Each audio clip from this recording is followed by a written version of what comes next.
Ја прашувам. Текстот на предлогот на Адев, пора Пративме да чува.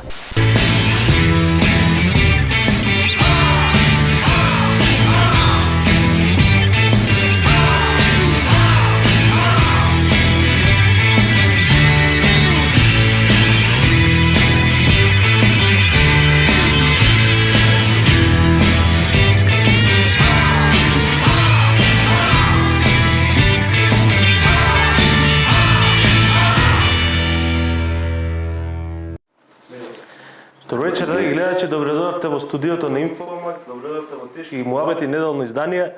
Вечерва имаме многу интересна тема, тема е црквата, тема е она се што се случуваше вклучувајќи го и добивањето на автокефалија на Македонската православна црква Охридска архиепископија. Вечерва со нас имаме еден голем познавач, можам да кажам слободно на тематиката. Вечерва со нас е отец Ивица. Добро вечер, отец. Добро вечер, благодарам што ме поканите. Да, стандард, како и секоја недела, тука со нас е и Јанко. Добро вечер, Јанко. Здраво живо. Добро вечер и на Александар, ќе му кажеме. Ако го имаме свештен... Извини, Александар, ако го имаме свештено лице, и ние што се декларираме како христијани, барем во овој период, прво што си кажуваме кој ќе се видиме е Христос воскресна. Наистина воскресна. Да. За многу години, отец, нека е. Така е, до Спасов ден, така се поздравуваме. Така треба да се поздравуваме. На радосниот поздрав. Отец, она што верувам и сите ќе ги интересира е што се случи. Имавме заедничко сослужение помеѓу СПЦ и МПЦ. Тоа сослужение се случи и во храмот Свети Сава и тука кај нас во Скопје. Што се случи? Добивме ли автокефалија? Дали конечно се реши тој црковен проблем кој што со децении се провлекуваше? Ќе ви оставам повеќе простор да ни одговорите. Така, Да. Еве, јас гостував на неколку телевизии и говорех за оваа проблематика. Разбирам дека навистина има голем интерес околу сиот овој процес. Значи, нештата треба вака да се објаснат, за да станат појасни. Значи, нашата православна црква, односно Македонската православна црква Охридска архиепископија, од 67-та година навака имаше канонски проблем. Зошто и како тоа е една сериозна тема, може би ќе поразговараме околу тоа. Имаше канонски проблем кој оневозможуваше да има евхаристиско и литургиско единство со останатите канонски православни цркви во целиот свет. Значи, ние од 67-та година навака бевме во еден тип на изолација. Значи, имавме ние контакти со останатите помесни православни цркви, но сепак тој контакт ја немаше во себе она полнота на канонско единство, на евхаристиско, литургиско единство, односно полнота на контакт како што останатите автокефални, канонски цркви го има помеѓу себе си. Зошто и како дојде сето ова, можеби за некого тоа е на брзина кои не били информирани, но воопшто не беше така. Тоа така имаше преговори, се наоѓа начини како да се излезе од оваа изолација во која се наоѓаме и да се дефинира нашиот статус како црква. И навистина не можеше подобро. Јас тоа го говорам со полно срце, искрено го говорам, не можеше подобро да се реши проблемот со статусот на нашата црква отколку што се реши сега. Значи крајно братски, крајно љубовно, крајно христијански, без некоја политичка или кузне каква приказка тука на никакви интереси.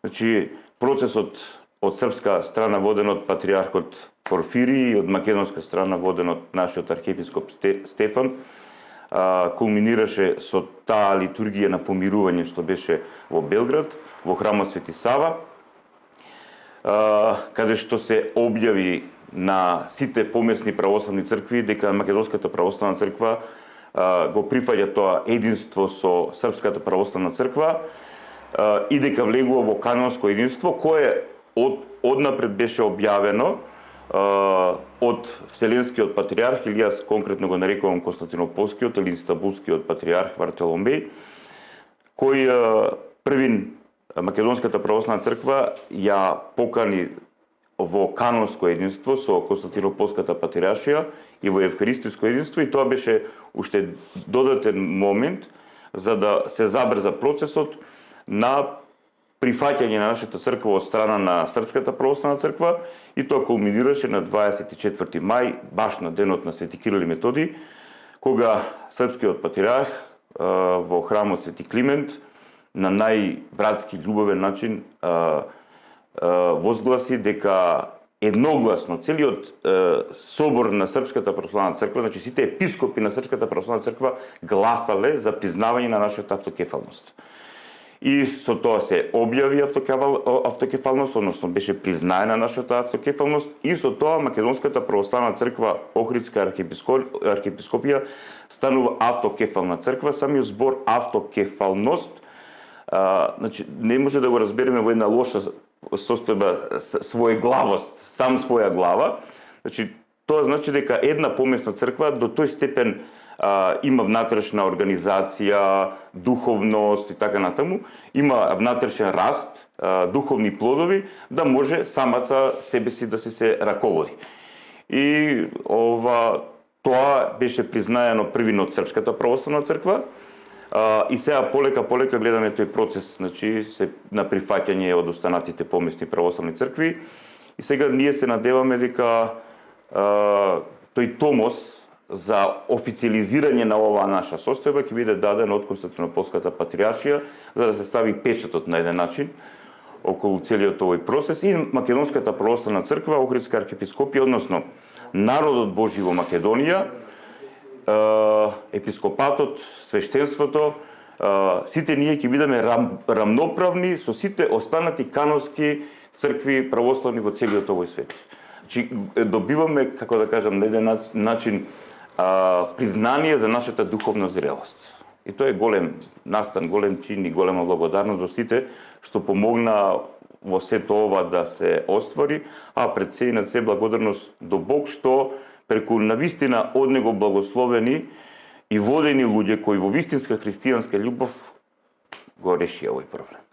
Така, отец, мене она што ме интересира, верувам и сите ги интересира, бидејќи тоа се заборава, поминато е многу време, дека околу 67-та година минатиот век се случува тие проблеми, настанува спорот со Српската православна црква. Како се случува тоа? Што се случува? Еве, малце, ако можете подетално. Отецот ме прашал затоа што тогаш кога возобновивме Македонската православна црква, 59-та уште. Да, но ние и сослужувавме со Српскиот патриарх, но доаѓа до разделба. Што во суштина, дали историски вака, во суштина тоа ве прашува колегата? Јас пред некој ден објавив една фотографија кога рускиот патриарх Алексеј I, српскиот патриарх Герман и нашиот архиепископ Ангелари 62 година служеле заедничка литургија на Свети Кирил и Методи во Охрид.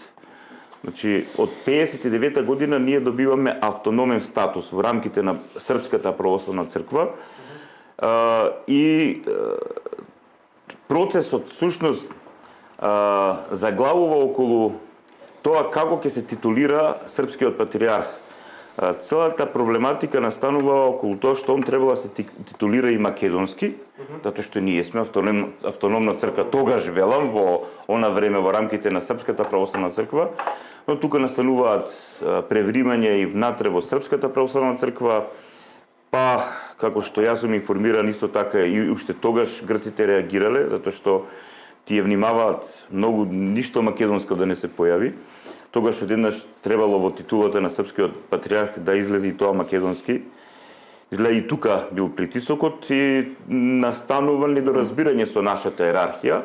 И тоа кулминира 67 година, кога ерархијата, односно епископатот на Македонската православна црква, со свештенството и верниот народ на црковна народен собир, тој третиот црковна народен собир, решаваат да провозгласат автокефалност. Но целата проблематика е што една помесна црква не може самата себе си да се прогласи за автокефалност.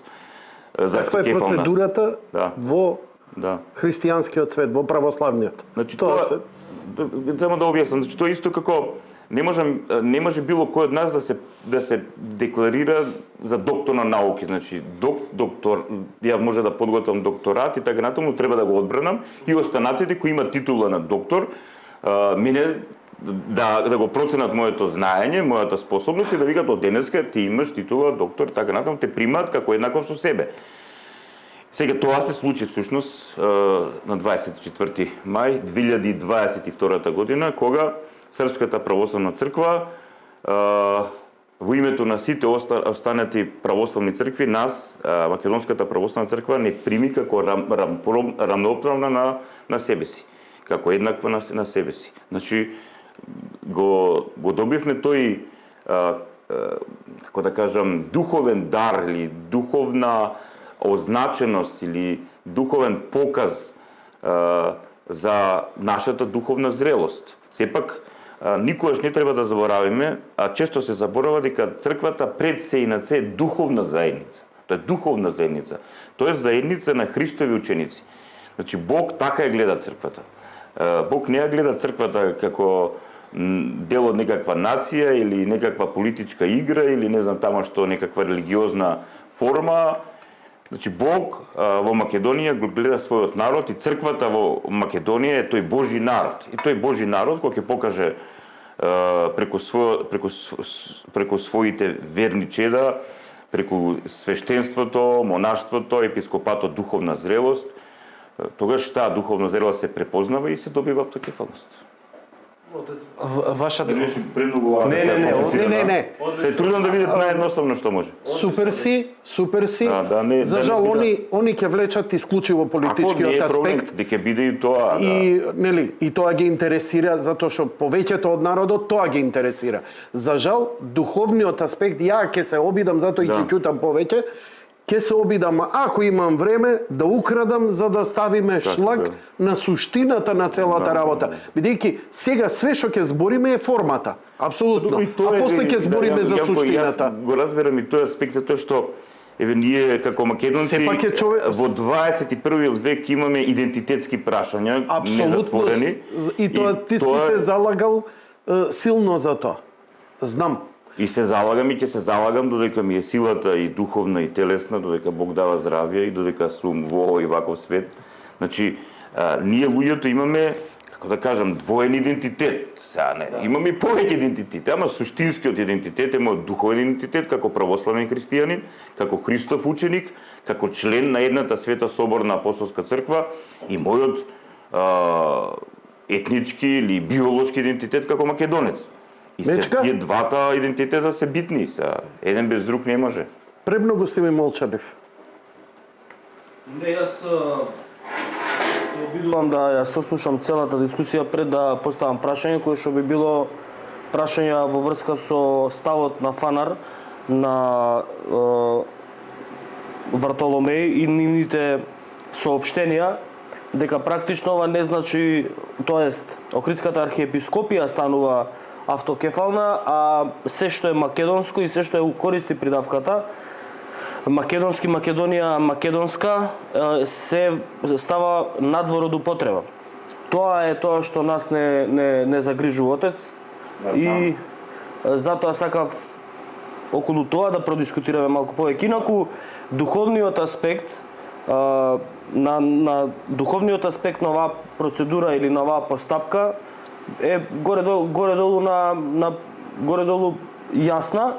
Сега вака не е нели теолошки објасната, но до сега во јавност барем, но мислам дека тоа што ги загрижува и граѓаните и нас тука е токму овој став и ова соопштение на Фанар. Повелјовци. Значи, благодарам многу, скоро неколку пати во текот на овие денови говорам за оваа проблематика.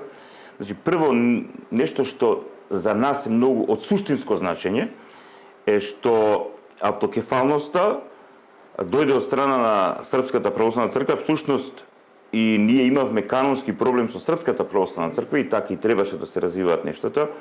Српската православна црква нас како автокефална црква не призна како Македонска православна црква Охридска архиепископија.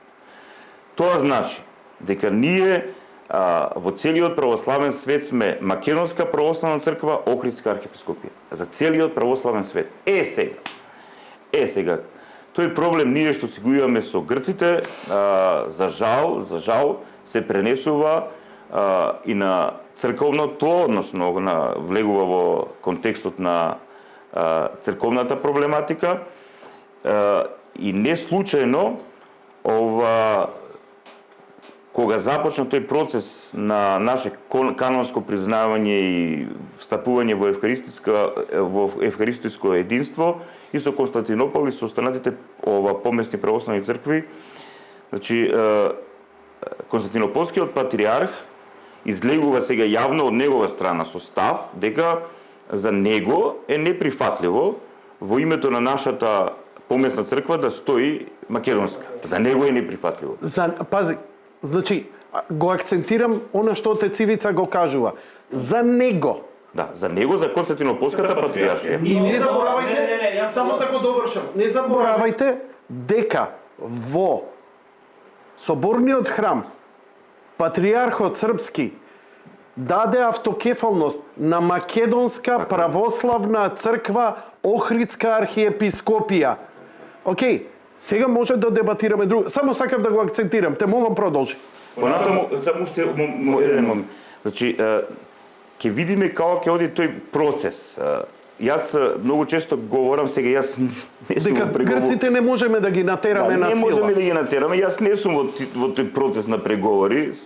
Се имам некакви информации, имам пријатели кои се вклучени и така натаму, сепак генерално преговорите треба да ги водат епископите од нашата црква и Константинополскиот патриарх и представници од Константинополската патриаршија, но треба да ни биде јасно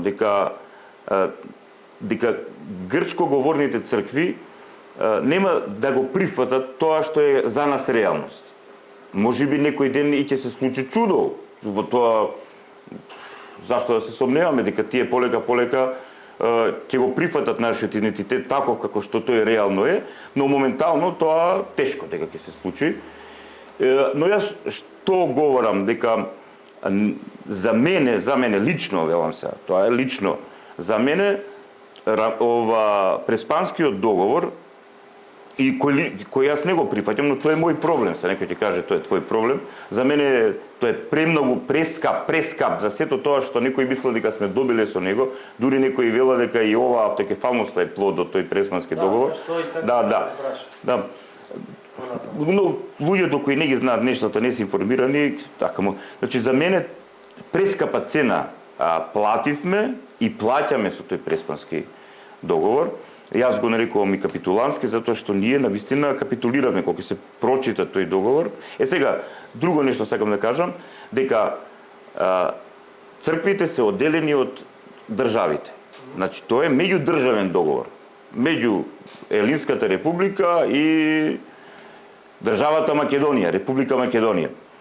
Прва и втора страна. Знам, не сека тоа да до тој степен да се тоа девалвирање, знаете, дури името не го има таму, тоа е страшно, тоа е такво омаловажување, такво рушење на достоинство, тоа е реалноста таква како што е болна, но се надевам дека многу често македонецот кога паѓал, па знае собира сила и да се крене. Се надевам дека и тоа ќе стане, но сакам да кажам дека црквата е одделена од државата. Константинополската патриаршија плюс се наоѓа во друга држава. Се наоѓа во Турција, не во Грција. Да. Значи, ќе треба да се најде навистина мудар модел како да се решат идентитетските прашања. Затоа што Константинополската патриаршија нема ни едно отворено прашање во однос на нас, на теолошко-канонски план, односно теолошко-догматски план, канонски план, значи нема никаков проблем. Значи тие не прифаќаат како нормална православна црква со сета своја полнота. Целиот проблем е идентитетскиот. Сега, како ќе се развиваат преговорите, ќе видиме. Јас се надевам дека Господ ќе им дарува и ним таков дар на братолюбие, во дух на почит да најдат вистинско решение кое нема да биде понижувачко за нас. Сега, уште околу еклесиолошкото име на нашата црква. Видите, Може ли само... Да, може повели се извинувам. Да продолжите, што значи тоа еклесиолошко, да, благодарам. Да. Значи, нашата црква, нашата помесна црква, низиното црковно име, историско име е Охридска архиепископија. И така и на сите цркви. Да, така е и секоја црква кога ќе добие томос, всушност во томосот го пишува низиното црковно, еклесијално име, историско име. Она Македонска православна црква, Бугарска православна црква, Српска православна црква, ако се гледа низ призмата на православната догматика, односно низ призмата на Божјата вистина, Светото писмо, православната еклесиологија, е неприфатливо, затоа што црквата е наднационална. Црквата не може да биде национална, а вака со создавање на националните држави, со создавање на националните држави се формираат цркви кои се во рамките на тие национални држави, тие препокриваат еден национ. Но црквата е создадена така од Христос да таа не се врзува со еден национ, односно со еден народ, со еден етнос. И во црквата имаме паква поделба. Имаме етнос, значи тоа е народот, ама народот кој има, како да кажем, биолошка идентификација со себе си. И лаос, кој е народот Божи. Значи, например, ние не можеме да кажеме дека сиот македонски народ е и народ Божи. Значи, не сите. Значи, некој процент за кој ние навистина не знаеме колкав е. Ова е крајно проблематично сега со пописот што... Но тоа, видите, тоа повторно не е толку објективно, затоа што една работа е колку некој човек се доживува како православни христијанин и ќе се така традиционално, како да кажам, ќе се поврзе со тој духовен идентитет, а колку мина навистина го живеат тоа. Односно, живеат како православни христијани. Значи, целата смисла на црквата е навистина многу подлабоко од тоа што најчесто ние го говориме. Алелуја. Да, за жал, ние често така пливаме во таа површност, но Површноста ја сметаме од таму како доаѓа тоа. институција за религиозни услуги. Да, многу црквата многумина е сведувата многу ниско ниво. Црквата има такво достоинство, црквата е богочовечки организам, но тоа како богочовечки организам, како сотиролошко спасително тело Христово, тоа може да го разбере само оној кој живее на вистина христијански живот. Но за тоа може би малку понатаму, а мора да проговориме за тоа, без тоа тогаш ова нема смисла. Сега, овие наименување Руска православна црква, Српска православна црква, Украинска православна црква, Романска, се еклесиолошки именувања на црквата со појавата на националните цркви. Но суштински гледано, секоја црква има свој историски корен и свој историско име. Името на нашата помесна црква е Охридска архиепископија. И таа Охридска архиепископија всушност има една структура која била пред неа, тоа е Јустинијана Прима, во времето на Јустинијан. Иако ние уште посериозно одиме наназад во историјата, ние ќе видиме дека христијанството на овие македонски простори датира уште од проповета на апостол Павле. Значи, ние имаме 2000 години континуирано христијанство. Кога ќе отидете во Стови, кога ќе отидете во Баргала, кога ќе отидете во Лихнедос или Охрид, така натаму, ќе видите рано христијански базилики, рано христијански гробови, баптизериуми, крстилници, така натаму. Значи, христијанството е овде 2000 години. И тоа христијанство, значи, административно во еден период се управувало преку Јустинијана Прима, а потоа преку Охридската архиепископија. И кога била укината Охридската архиепископија не канонски, затоа што не била укината од друга црква, без никаква канонска или догматска причина, туку султанот ја укинал затоа што сакал Константинополскиот патриарх да има влијание врз Рум Милетот, врз сите тука народи на оваа територија.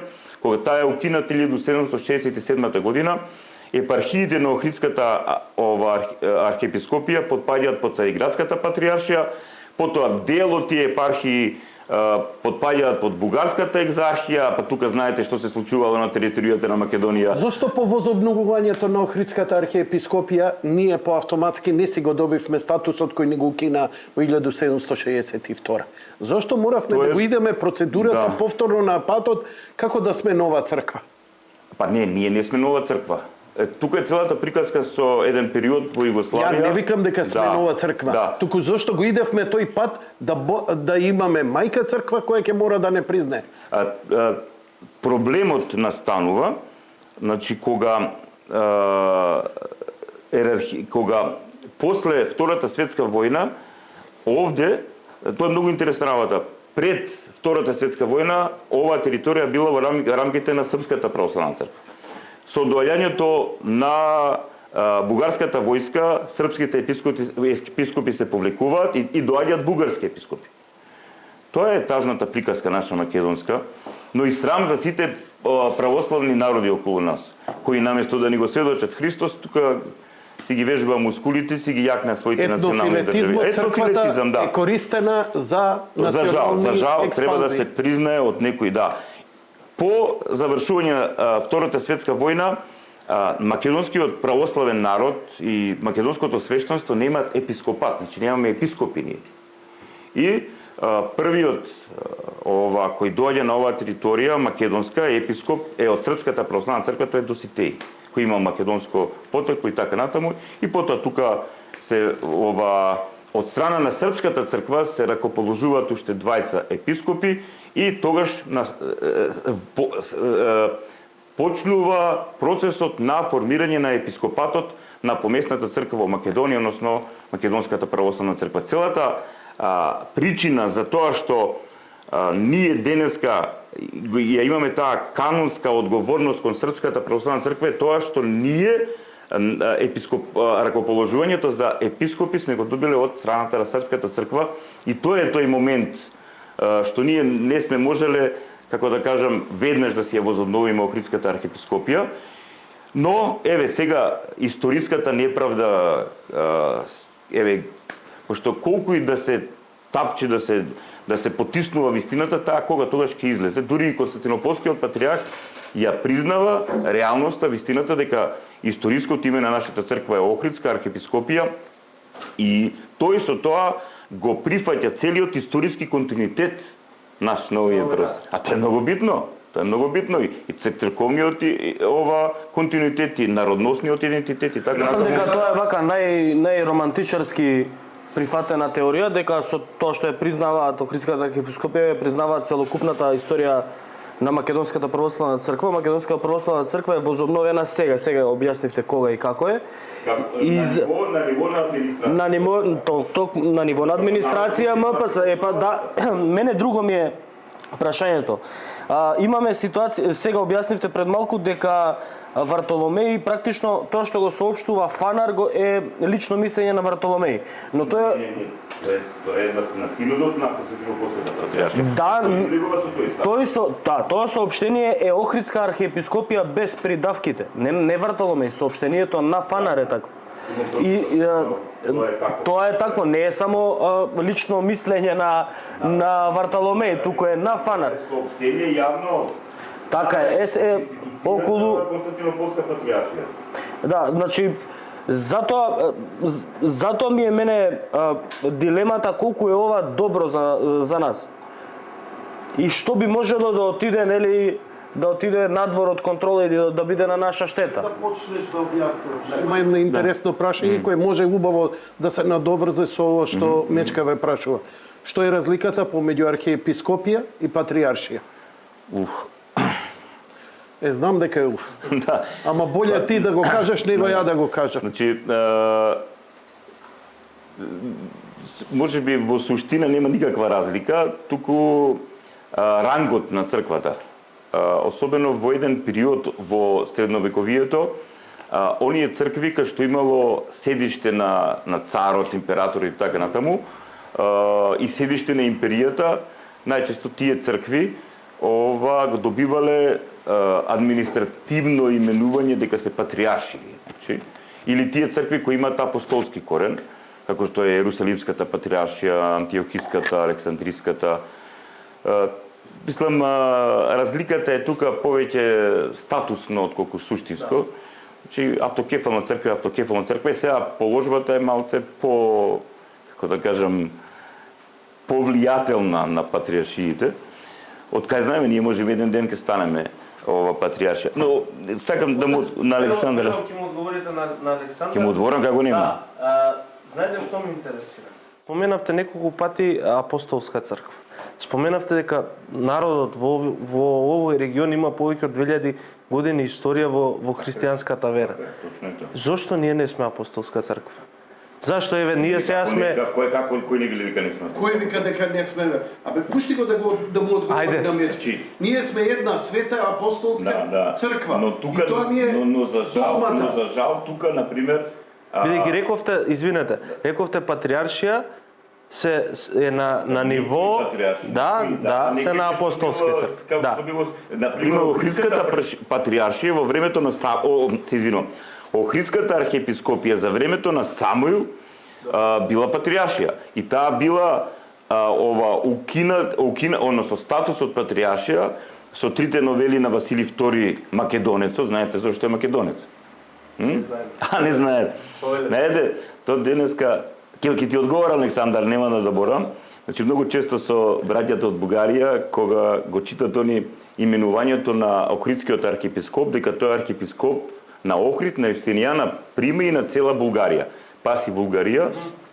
Значи во она време ромеите, значи вистинското именување за нив се ромеи, не византици. Византици се тоа германските историчари го нарекуваат Источното римско царство Византија, за да го оделат од Западното римско царство, демек ова е ориентално и така натаму. Значи ромеите прават своји теми. Тема е регион. Значи во еден историски регион темата Бугарија била негде северна Грција, тука Македонија и јужниот дел на Србија. И со еден добар дел од Албанија и така натаму. А темата Македонија била скоро пред Константинопол. Тракија и така натаму, тој источниот дел на Бугарија денеска луѓето да имаат. И сега Василий II е роден во таа тема и од тама е македонец. А не во она смисла етничка. И сега тука се случува една забуна и така натаму. И Охридската архиепископија го покривала овој регион.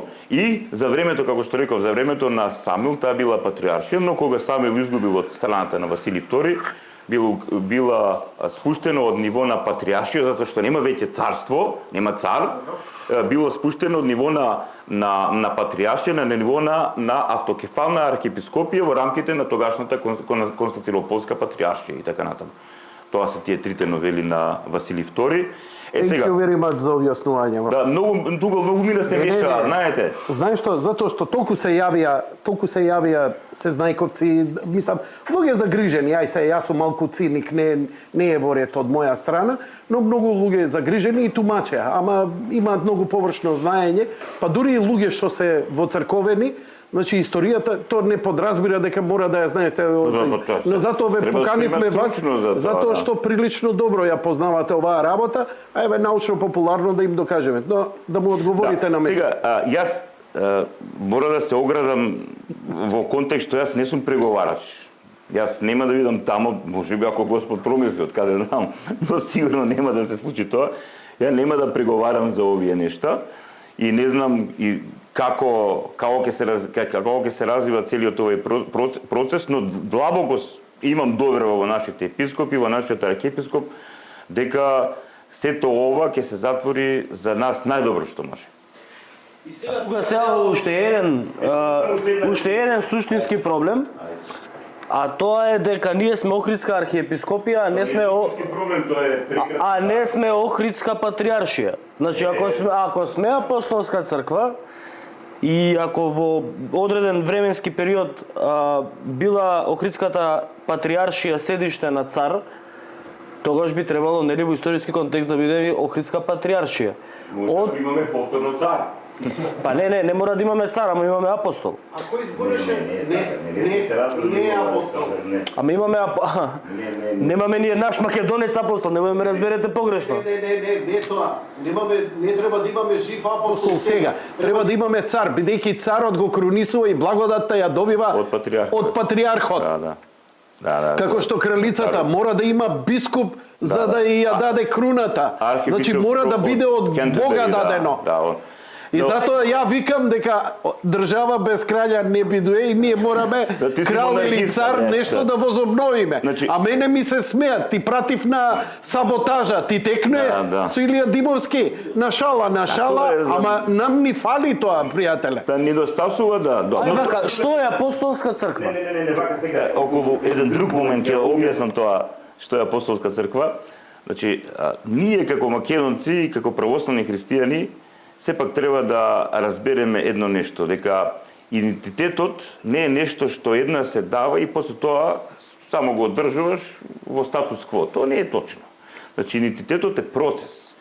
Прво ние сме имале криза со нашиот идентитет, како подземна река, не случајно и така пееме за Македонија, некојаш исчезнува, некој повторно се јавува. Еве сега се јавува, односно надојдува со полна сила. Со полна сила. Видете колку овие искушенија на идентитетски план, колку и да се за нас тешки, но од друга страна јас сум благодарен за целиот овој процес. Значи ова со бугарите што излегува. Знаете ли колку нешта се расчистија кај нашиот народ? Затоа што многу нешта беа потиснати. Па ти текнуе во време на Југославија како се откажувавме од македонство, што се типот Да. Југословени, Да, или- убаво рад, Не, а немавме луѓето- некаков силен притисок. Значи- А обично кога те притискаат, Да, па да. природно е, што викаше Ама не ги знае, еден Јанко. филозоф наш, вика, абе природно е човек вика отпор да даде. Така е, така е. Вика тоа Се е бори за законитост живот, на така е. универзумот. Тоа е. Турни, акција, реакција. физички закон. И во право сте кога викате, благодарни сме во ова време како бидејќи не? се сврде. Чекај бе, шо ме рчка овој? Значи- Кој сум ја? Па македонец сум. Абе луѓе кои никогаш не би биле, не би се занимавале со тоа прашање, сега им доаѓа. Така е, Па викаат, така е. не ме рчкај бе човек, па не ме мислам го вулгаризирам ја Ама начинот. си апсолутно во право затоа што нема македонци по дефолт. Се разбира дека се македонци. Не, такво нешто не постои. Такво нешто не. Значи секој треба да работи на својот идентитет, да разбере зошто е тоа што е. И на крај на крајвите ние кога го прифаќаме нашиот идентитет, ние ги прифаќаме сите радосни, убави, прекрасни нешто од минатото, до и оние срамни нешто и сето тоа е дел од нас. Па тоа е целата приказка. Е сега од убавите нешто ќе учиме како треба да работиме, какви треба да бидеме во иднина, а од тие лошите, срамните нешта треба да се тржиме на страна, за да не ги повторуваме грешките. Знаете, ако еднаш, два пати, три пати, четири пати, пет пати се сопнувате од ист камен, првиот пат не си видел, вториот пат случајно, а третиот пат веќе. Значи, за мене, јас сега говорам во прво лице Нина, значи говорам како Ивица Тодоров. Значи за мене ова е прекрасен процес. Значи многу е опасно кога нешто се држи на страна, како на пример проблемот со Бугарија. Со децении се држеше на страна и сега слушаме ние како некој чител неколку книги, не можел да спие, па од македонец станал бугарин. Ама не, целата не е битно да бугаризирам.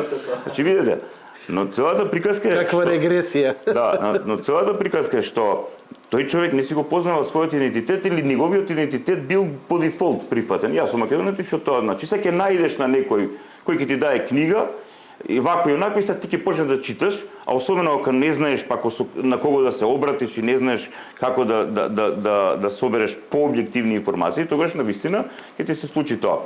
Еве, примерот со мене. Јас бев на постдипломски студии во Бугарија, магистратура и докторат. Јас македонец стана во Бугарија. Не дека пред тоа не сум бил македонец. Но што се случуваше со мене? Кај да одев јас и веднаш почнува, освен тие теолошки нешта, почнуваат тие историски приказки. Вие сте българи, вие сте ова, вие сте. И јас сега почнав да читам од нивни книги, односно, пошто ке нас беше многу оскудно тоа. И јас викам, чекайте малце, не е баш така како што вие велите или како што ти велиш. Пошто сум таков рационален човек, викам, види го и овој аспект. Ама чекај, Абер немаше, викаш шо ова од сега, пошто овдека Па, немаше знае, па, дебата, тоа беше- немаше проблем и сега идеш кај нив, ти си одеднаш бугарин. сега Шо ти за е? Илинденското востание, па сега читаш за нашите војводи, па ги читам писмата на Гоце Делчев, знаеш, па сега видите сега многу нешта тука. Како е бидејќи се биле таму? Како бугарите доаѓаат до тој заклучок дека ние сме едно исто? Тоа треба да гледаш две емисии Јаде бурек 4 сати. Има таму објаснение. Ама не, Вие ги се познавате, да, ги знаете подобро. Ги познавате. Имаме време. Ти со енергија. Значи има да не се грешиме душата, таму има прекрасни луѓе, а секој што го говорам, И добар човек може да сгреши, така? но има таму една државна пропаганда, како што има и во Грција, како што има и во Србија, значи тоа се национални држави. И таму национализмот со сериозна доза на шовинизам се негувало тоа. Таа пропаганда, затоа што сите тие се плашале од македонското прашање, од македонскиот идентитет.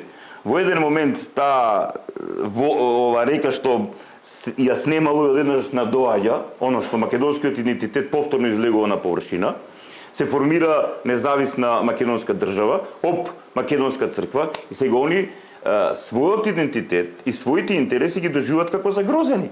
И нормално е да се браниш, кажа пред малце Јанко. Се бранат. И сега целата проблематика е што за жал многу крваво овие национални држави го бранале својот идентитет, и грчката и бугарската и така натаму, и илјадници луѓе биле убиени за ова Македонија, а особено е срамно што и тие се наши православни браќа. Знаеш, Каравангелис, вие сите сте слушнале за него, а тој бил митрополит. Замислите, епископ бил. Тоа ова не го знаев. Тоа е страшно. Не бил некој таму војни грчки, како ги викаат тие. Значи бил Андартите, да.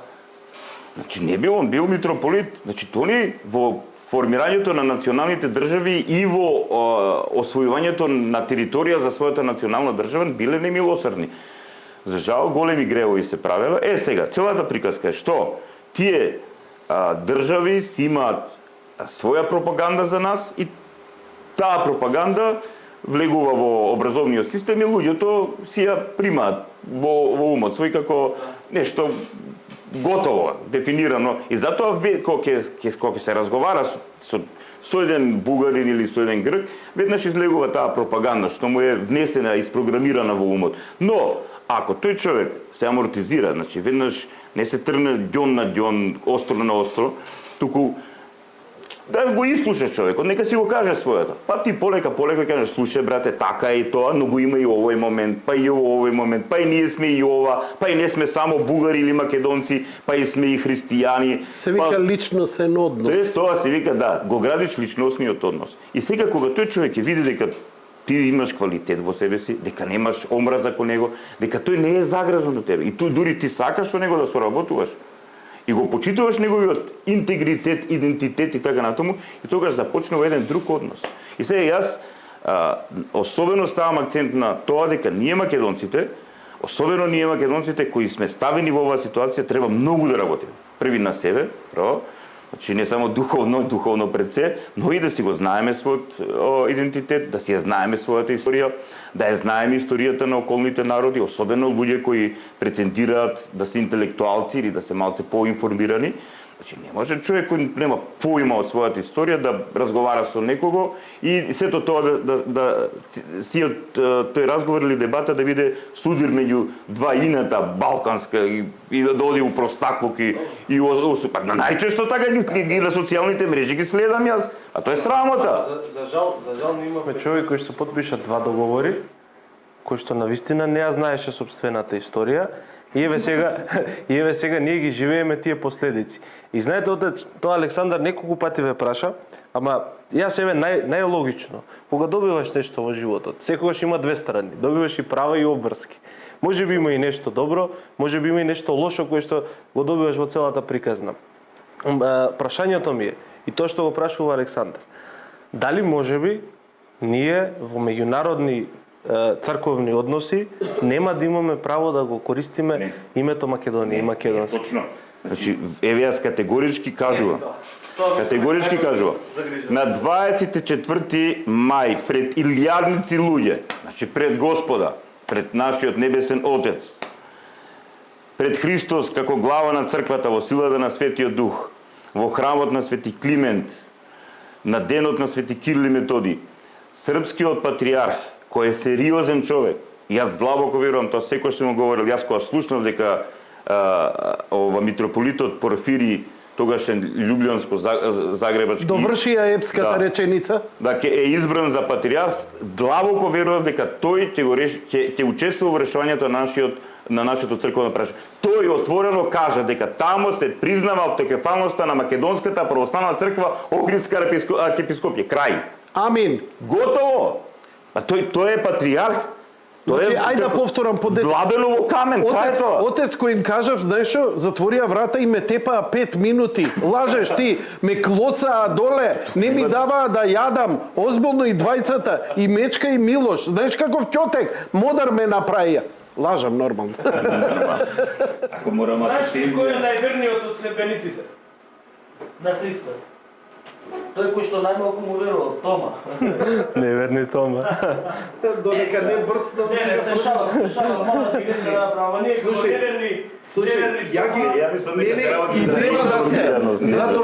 затоа што овие луѓе виделе, ти работиш со луѓе, они не знаат твојот начин на работа, ама и ти колку толку го познаваш нивниот.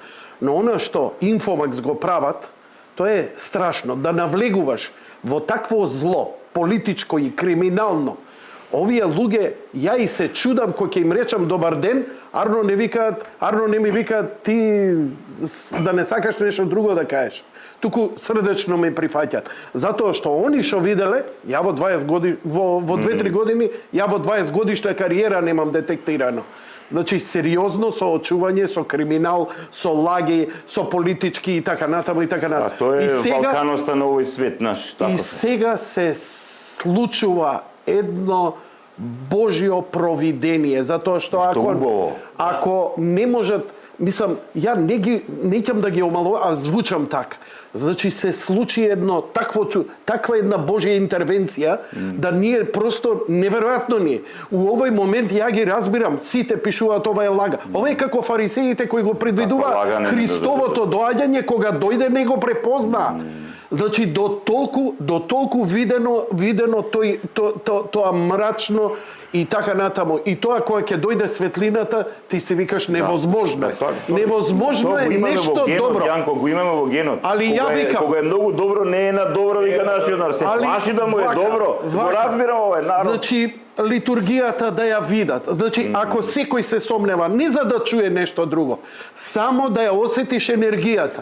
Ако ја гледаш уште еднаш литургијата и кога ќе ти дојдат солзи, ти, брат, си ја сватил, си ја почувствувал веќе конечно.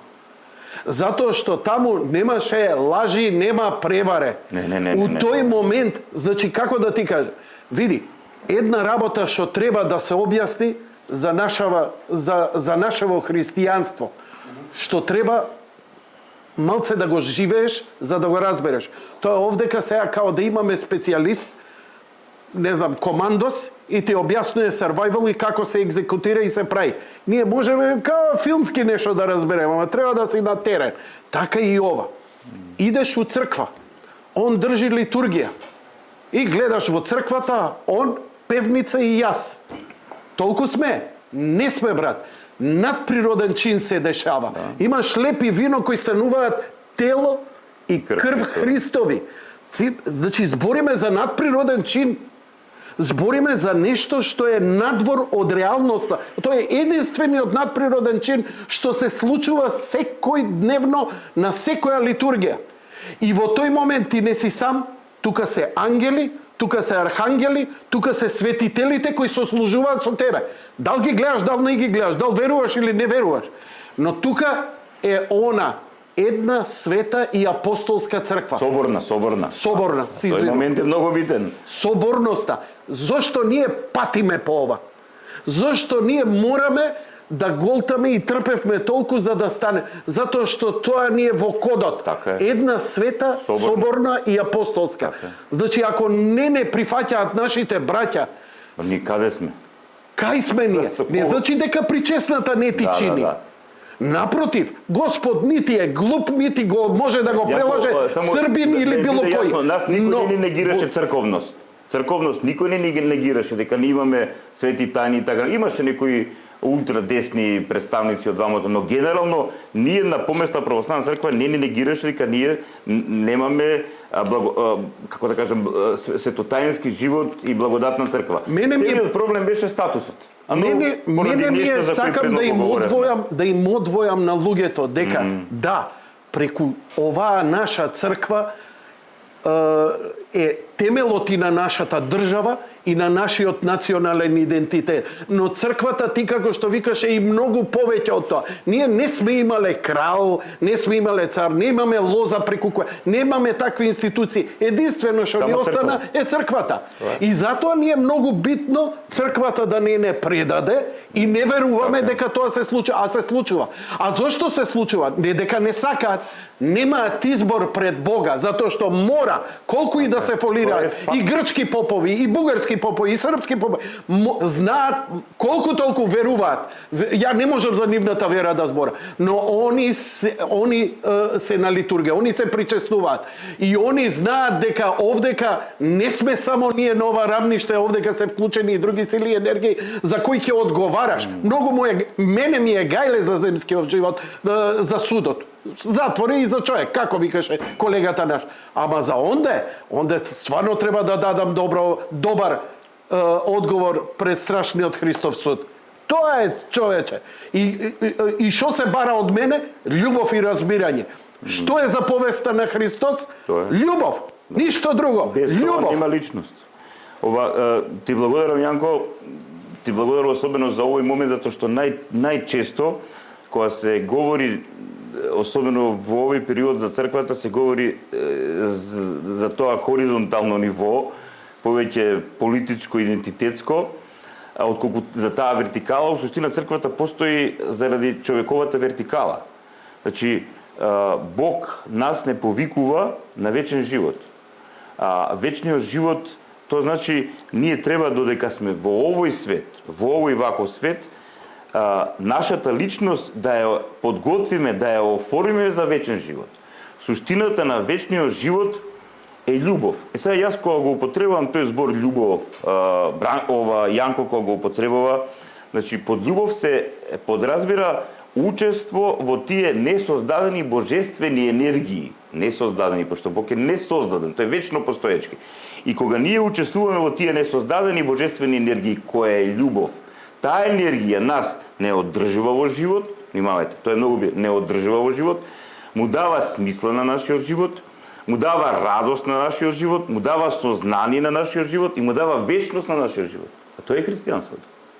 Тоа е христијанството. Значи, тоа е во црквата треба да се расцвета нашата личност и тие личности кои навистина се расцветеле во силите љубовни на Светиот Дух, тие стануваат свети личности. Односно, богоподобни личности, личности слични на Бога. И ние кога ги читаме житијата на светиите и кога, ако сме во животот, сме се сретнале со такви луѓе, со луѓе кои имат светост во себе си, Дух Свет, присуство Божие во себе си, ние кога ќе дојдеме во допир со таквите луѓе, ние доживуваме еден друг свет.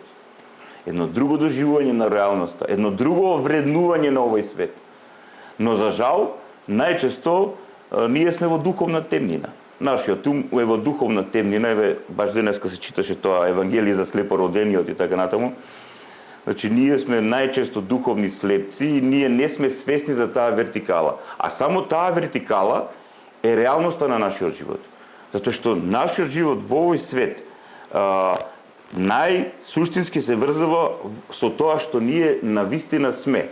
Затоа што нашиот вистински идентитет, тој што ние го имаме, говорам за духовниот идентитет, најдобро го познава Бог. Бог е тој што е срцезналецот, што го има увидот во нашата внатрешност. И ако човек живее во оваа вистина и стекнува искуство во оваа вистина, во оваа Христова вистина, тогаш тој човек започнува на вистински начин да ја разбира смислата на своето постоење, смислата на постоењето на овој свет и смислата воопшто на се што се случува. Значи тој Абстракција. Абстракција за 99%. Но тоа е суштината. Јас одамна не сум ваква насмевка. Тоа е суштината, затоа што има нешто што се вика смрт. Значи, еден ден, дали сакаме, дали не сакаме, Никој нас не прашува, просто Најнеприродна работа на свет. Да, најнеприродна. За Неприродна христијаните смртта е неприродна. Затоа што сме единствени битија кои имаме свест за бесмртност. Да, за вечност. А за вечност. А тоа не можеш да биде абстракција измислена. Не може да биде код од нешто што ајде вечно. Не, брат, тоа е сеќавање на минатото, тоа ти е ДНК. Тоа е она кој ќе ти речат, абе ти се сеќаваш кога ќе препознаеш никој ништо не си бил, па викаш македонец сум. А замисли тек што си човек од Бога пратен, од вечност дојден и ќе се вратиш во неа. Не сме дојдени од вечност, чекај, тоа е малце проблематично. Од кај сме дојдени? Не. Од кај Тоа сме е создадени? веќе хиндуизам. Тоа е хиндуизам. Добро, се извинувам. Да. Бог е само вечен. Да, Добро. само Бог е вечен. Значи, А доаѓаме од него? Значи, вака сега, нашето постоење како личности е плод на слободниот љубовен контакт на нашите родители. Сперматозоидот се спојува со яјцеклетката и настанува процес на формирање на нашето тело во утробата на мајката. Но духот? Сега, на кој начин Бог го вдахнува духот животен и кога започнува тој Тоа е тајна која не ја знае. срцевата реакција и мозочната реакција и како што расте човекот, јас знам кога ќе ми ги донесат бебињата за онаа молитва, голема молитва 40 дена, го гледаш во очињата. Значи, тоа тело мало, ама го гледаш во очињата, има идентитет, личноста му е дадена, тоа зрачи од него и сега како ќе се развива таа личност, од многу фактори зависи. Но, како што се развива нашето тело, се развива и она што ние го нарекуваме дух, или собство, или духовен идентитет, или личност, како сакате, има многу термини околу. Тоа што, например, тебе те конститутивен елемент на тоа што си ти, тоа што си ти навистина, твоето собство, свесноста за твојот идентитет. И сега, кога тој идентитет ќе се разбуди духовно, тоа ние го нарекуваме покаяние, значи кога умот ќе стане свесен за себе си и личноста преку свесниот ум ќе има увид во себе си и тогаш започнува процесот на нашето духовно формирање. Тоа е цел Свети Григори Богослов вели, тоа е уметноста над уметностите. Човек да се формира, да биде богослично битие, да биде добар, да биде радостен, да биде исполнет со смисла, да биде исполнет со вистина, да биде исполнет со живот. Па за тоа Бог не создал. И за тоа, например, за христијаните смртта е неприродно, затоа што, како што и лагата е неприродно. Затоа што според христијанството се она што е природно му дава смисла и радост на животот. Лагата не му дава смисла и радост на животот. Корупцијата не му дава смисла и радост на животот. Неморалноста не дава смисла и радост на животот. За корупцијата зависи кои деструкции се тоа? Иначе, ако си редовно во црква, проблемот на злото. Дури и оваа проповед не ти треба. Да. На едно инстинктивно, продуховено ниво се менуваш, го осеќаш се ова како природно, без да слушаш проповед. Само црковно живеј. Исповедај се, иди на литургија, причести се, толку. Добре, јас не би се сложил со изгради црква, направи си фреска. познавање на верата. Извини, Каже Александар, те слушнавме. Или околу корупцијата, сакав да збор два да кажам, дека не е среќа, не му дава среќа на животот, сега да додадам, зависи каде и на која територија во Македонија, очигледно не е така. Корупцијата дава и смисла и радост на многумина. На многумина. Кои што се корумпирани, а никако да бидат казнети. И на крајот да се надоврзам на ова што го кажа. Јас ти поставам прашање. На ова што го кажа. Сакаш да влезеш во нивните обувки да бидеш таков човек. Корумпиран. Би сакал. и среќа. Па има среќа и радост таква како што има Дони. Јас не го сега. Не, јас не го кажав тоа. Па кажа, така кажа. Не, ја не споредував дали јас или тој. Јас само кажав дека корупцијата, како што ја спомена, не била среќа. Јас се согласувам дека не дава ниту среќа, ниту радост во животот. Ама зависи и каде. Кај да иде? Име дуго кажал. Тој што прави зло да не се надева на добро. затоа што злото е една деструктивна насока, деструктивна енергија што ја примаш и ја даваш. И самата таа, живеејќи во таа деструктивна енергија, ти самиот се деструктурираш, се уништуваш себе си.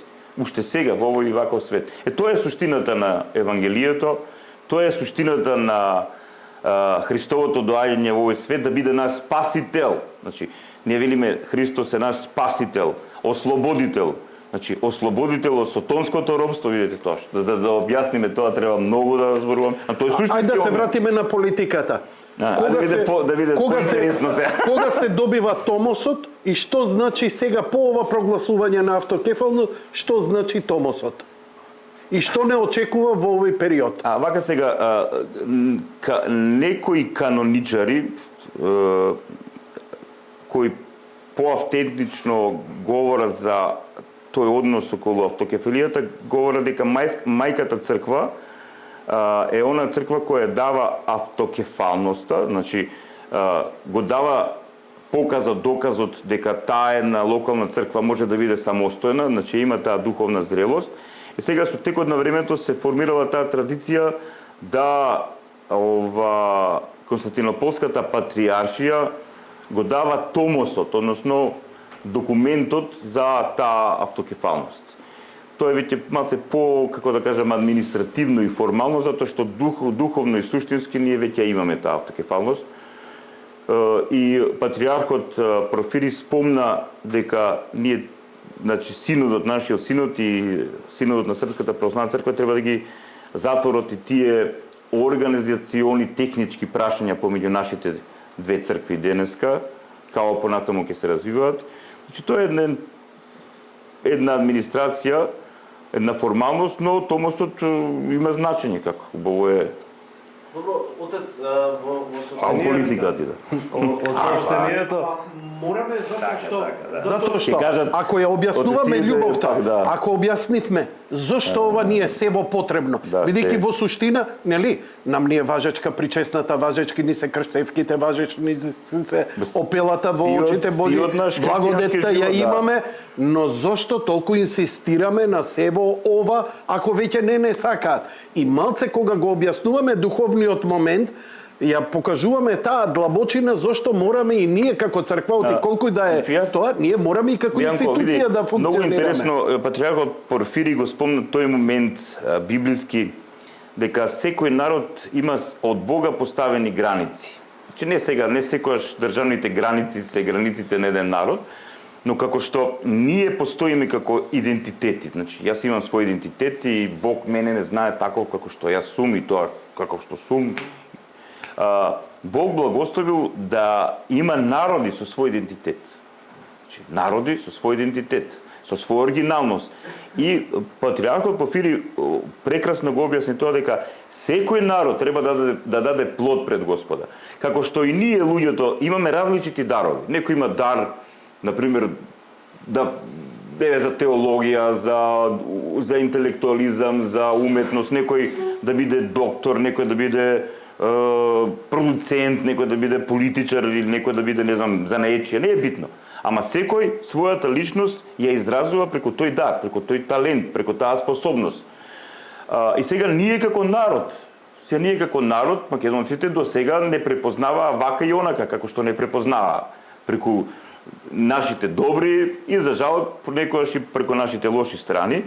Сега кога го имаме овој момент, значи кога имаме своја држава, кога имаме и своја автокефална црква сега имаме уште поголема одговорност пред Господа и пред сите други народи, на вистински начин да покажеме своја оригиналност и плод од тоа што сме. Што подразбираш под тоа? Значи, преценат се најсуштински плод на една помесна црква се луѓето кои живеат на таа територија да бидат воведени во Христовата вистина, да ја живеат таа вистина, да ја живеат таа спасителна вистина и да стекнуваат мудрост, да го внедруваат доброто во себе си, а да го искоренуваат и изфрлат злото надвор од себе си. И најдобриот показател за здравост и благодатно живење во една црква се светиите во таа црква. Значи црква која изнедрува свети луѓе. Отец, кога споменате за црковно организацијски структури и така натаму, тоа многу мине го толкува во соопштението на ФАНАР, но и во она што го кажа Вартоломеј, господин Вартоломеј. Сега, дали јурисдикцијата на Македонската православна црква ќе биде само на територија на днешна Република Македонија и дали можеби ќе ги изгубиме црквите кои што се надвор од... Нема. Затоа што тоа е прашање затворено, затоа што и во соопштението на Константинополскиот патриарх таму пишува дека тие канонски прашања нашата помесна црква треба да ги реши со српската црква, при што српската црква, односно соборот на српската православна црква воопшто не го отвори тоа прашање. Нашите епархии што се надвор од границите на Република Македонија ќе си останат како дел на Македонската православна црква. Обратно, во смисла на тоа, дали Српската православна црква ќе има своје епархии тука во Македонија, затоа што српските медиуми, српските аналитичари и теолози тоа го наметнуваат како иден чекор или нешто што исследува сега на СПЦ? Значи, за тоа го слушнав, но јас не гледам логика зошто би имале они тука епархија. Може би да имат, како што многу помесни автокефални цркви имаат своји представништва во останатите помесни цркви и така натаму. Може тоа нешто да се дефинира, но зошто би имале епархија своја? Ние сме православни, србите што се во Македонија го разбираат македонскиот јазик, може да братат свештеник да служи на српски, тоа не е никаков проблем, веќе сме една црква во суштина, веќе го имаме тоа единство. Како ќе се, но јас длабоко вака сакам нештата да се развиваат. Јас сакам и се молам нештата да се развиваат во духот на Христовото евангелие. Значи ќе го цитирам блажено упокоениот патриарх Павле, кој вели вака: ако смо људи, лако ćemo, ако нисмо, како ćemo. Значи, ако сме луѓе, ако имаме добрина во себе си, почит, срце голема, ние тука балканците имаме срце, ама паметот малце не забега. А ќе се сложам дека беше света душа. Ние нам доправа тоа, ни треба тие плодови да произведеме на вистина. Тоа се изнедрува, тоа е. Се изнедрува низ монашкиот живот и начинот на живот и посветеноста. Но еве Јанко, еве сега јас да бидам во на позиција на водител. Ти си повеќе децении во црквата. Зар не чувствуваш разлика како беше пред 10 години, како беше пред 20, како беше пред 30 години? Огромна разлика. Огромна. Едете се, јас знам кога почнам да одам од црква, знам дури немаше литература. Ништо. Да не зборам за еден куп. Ништо. Или каму да се посветиш, да поразговараш, да се исповедаш, па да се натегаш, дали да се причестиш, па требало... имаше проблем, па ти текнува на почетокот. Што има народ да се причестува, имаше такви... Имаше многу така... Зошто е сега? Немој.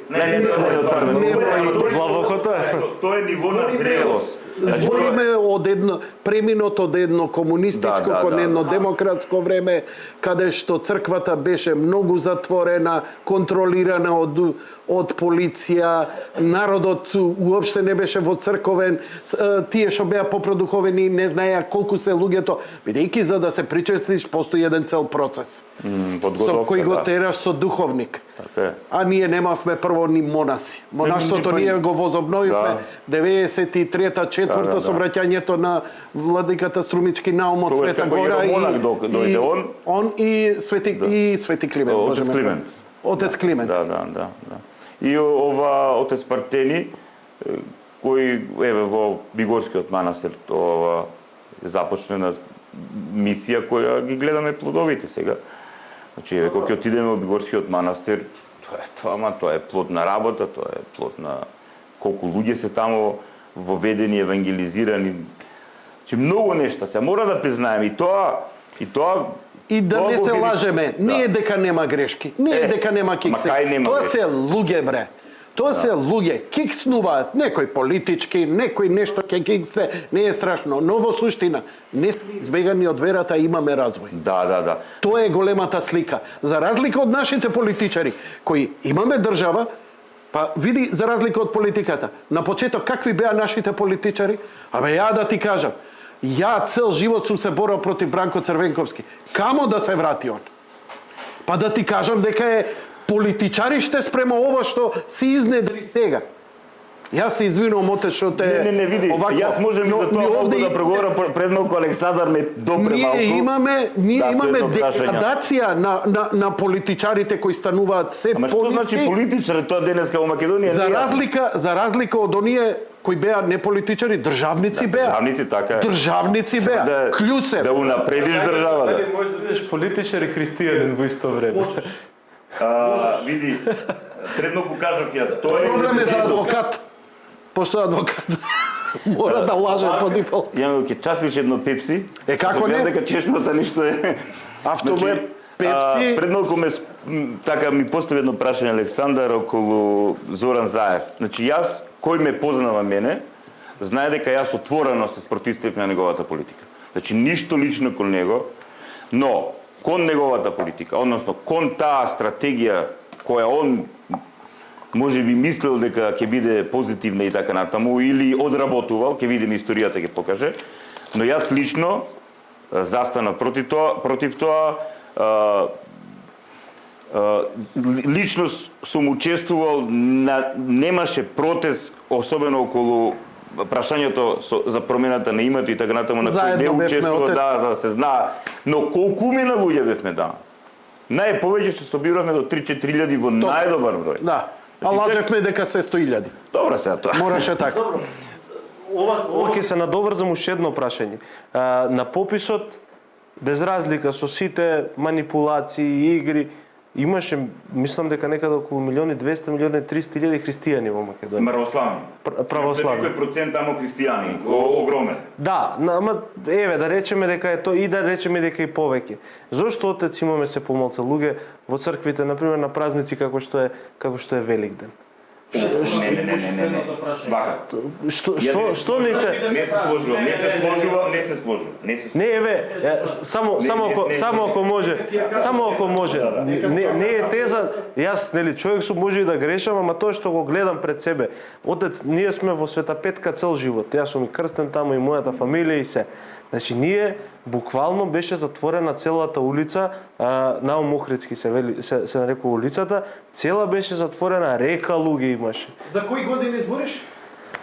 Јанко, зборам јас кога сум бил втора, трета година. Кој втора, трета до пред 3-4 години? До пред 3-4 години беше така. Еве и пред пандемијата. Многу идеме на агресивно. Знаеш што, ќе се распукаме овдака или ќе стварно ќе Не. А ја ќе ти кажам, у колку цркви можеше пред да се причестиш? Чекај, Јанко. Не. Ај како не е така? Зошто бев ја будала да идам у Кривидол 10 години у Кривидол? Затоа што у другиве цркви не можеш да дојдеш, не можеш да припариш. Па тоа ти вика од почеток кога ти го кажував. Али добар пиар се направи дека поповите лажат, крадат, пијат, се проституизираат и така натаму и ја постравме цела црква со невиден пиар. А уште тоа згора ние новинарите го славевме, браво, тоа е демократија, ако така име и така натаму. И после сега се чудиме зошто нема народ. Извини, што? Се сменила литургијата? Од друго евангелие читаат? Не бе, Џони. Не ме убедуете. Не може ли да објаснам? Пример вака, колку цркви има активни, кај што се служеше ова литургија, имаше на пред едно 15 години или 10 години во Скопје. Знаете ли колку сега има? Отец Ивица, Отец, само момент. Јас знам дека ќе кажеш сега дека ние имаме сега цркви нови 10 у аеродром, 3 у кисела вода, 5 у Чаир, 10 у Бутел. Не, значи, окей. Тоа знам дека ќе го кажеш, ама тие цркви се отворени сите пред 3 години. Пред 3 години, годината пред корона кризата, Света Петка беше полна до горе. Значи, зборам улицата кај на Света Петка, на Светина Мохридски улицата, беше полна и затворена од МВР до Пржино. Значи, пред 3 години. И пред 3 години ги имало тие цркви таму. И сега, Јанко, уште една работа. Нема да се согласам со тебе дека пиарот бил виновен затоа што црквата има се помалку луѓе на овакви големи празници. Прво нема се помалку. Значи, се помалку. Може би во некои Ај сакаш ли да збориме колку има христијани? Добро, ај кажи ми колку имаш у соборна црква пред 4 години? Не, кажи ми колку Од христијани има Симпо. во Македонија? Колку христијани има во Македонија? Православни христијани? Милион. Не е точно. Колку има? Тоа што Тито, извини, во нив ги ставаш и Тито Петковски. Оти Тито Петковски ќе го Сретне во Кривидол, дремеше на клупите, кај си ме Тито шо правиш? Еве, што и после на телевизија искача, јас сум православен христијанин. Како ме ни еднаш причестен, ни еднаш изводен, ни еднаш помазан, ни еднаш исповедан, а православен? Не, православен христијанин е начин на живот. Така е. У Македонија има 500, 500, а тоа дали се собираат такозвани околу огнови, дошол да крши јајца за Великден, а сега не дошол. Тоа го прави за мене, тоа не е христијанин. Тоа е традиција. Сори, тоа е некоја традиција, формален христијанин. Формален Пиар од овој, Јанко, што ти го кажа за православните христијани за црквата, нема. Од се што е кажано до сега. Е, сега ти кажува... Не, сега... Не, сега ти кажуваш дека ние немаме доволно свесни луѓе, доволно свесни македонци и православни христијани дека го слават само христијанството или сакаат од помодарство да се кажат дека се православни. Не е точно. Е па тоа како да го сватам што го кажа сега? А ти го како сакаш ме, пријателе. Ја не сум глуп од вчера па да го кажувам било како. Ја ти викам, литургиски живот се води. Литургиски живот не ти зависи од попот дали има джип или дали на вести го имало вечерта затоа што имало скандал. Христијански живот се води од имаш ти порив. Немаш порив, thank you and fuck you. Па сега што да ти кажам? Добро, мислам... Затоа се 500. И тоа се 500 што се свештеници и монаси. Ете толку ќе ти кажам. Затоа што ги свртев сите овако. Знаеш дека сум малце подлабоко внатре и јас сум најразочараниот. Ја бев убеден дека има милион христијани. Знаеш ли бе ти што е милион христијани? Абе ние ќе ја креневме земјава веќе на пола пат до месечина. Ние немаме 500 христијани. Имаме формалисти колку сакаш. Ете тоа е. Тоа е моето мислење. Извини. Океј, и да ти ја прифатам и оваа теза дека имаме ние формалисти. Тоа е точно. Имаме формалисти, ама моветот е дека денес имаме помалку формалисти него што сме имале пред 3 години. Ај, на што сакаш да алудираш? Еве, свештенството ли не чини што е? Не алудирам на ништо. Па што е онда причината? Јас не алудирам на ништо, јас само прашувам. поинтелигентен, не прашувам. Јанко, јас го прашав отецот, јас го прашав отецот зашто е тоа така. Така е управоски. Отец збори. Управо е. Формално е управо како адвокат ме прави ренде. Значи, вака, многу интересна ви е дебатава. Типично македонска. Еволуирана малку, се разбира.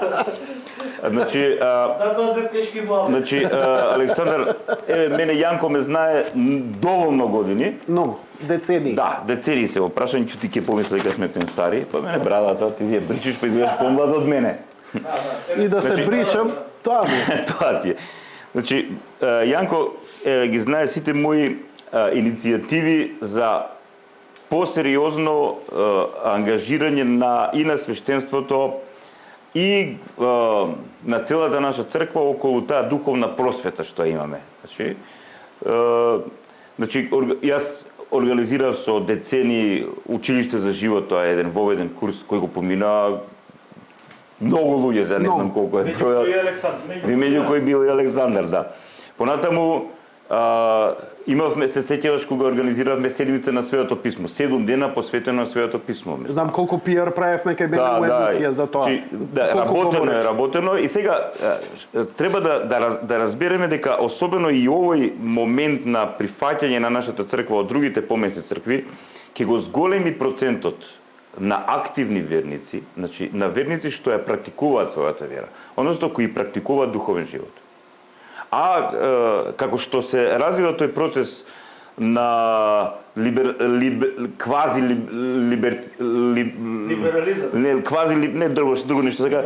либерализам, тоа лажен либерализам, лажно ослободување, значи ние ќе гледаме дека се повеќе и повеќе ќе отсастува таа традиционална вера, затоа што традиционалните верници немаат вера.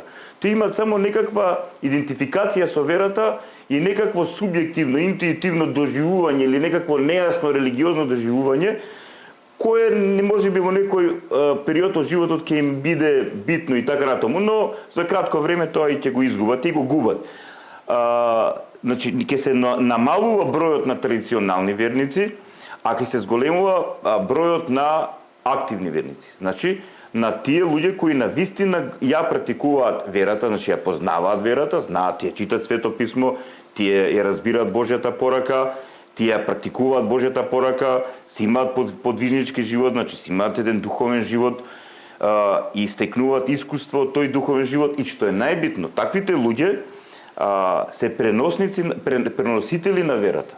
Значи, таквите луѓе знаат да ја пренесат верата. Традиционалниот верник не знае да ја пренесе верата, тој не ја познава верата. Тој нити има духовно искуство, нито почувствува што е благодат, што е вистинска љубов, нити чита Свето писмо, тој и кога ќе го прашате традиционалниот верник, тој вери па така правеше дедо ми, така правеше баба ми, така ни останато во наше село и така натаму. Но тоа во овој урбанизиран простор се повеќе ќе се губи, значи тој рурален аспект.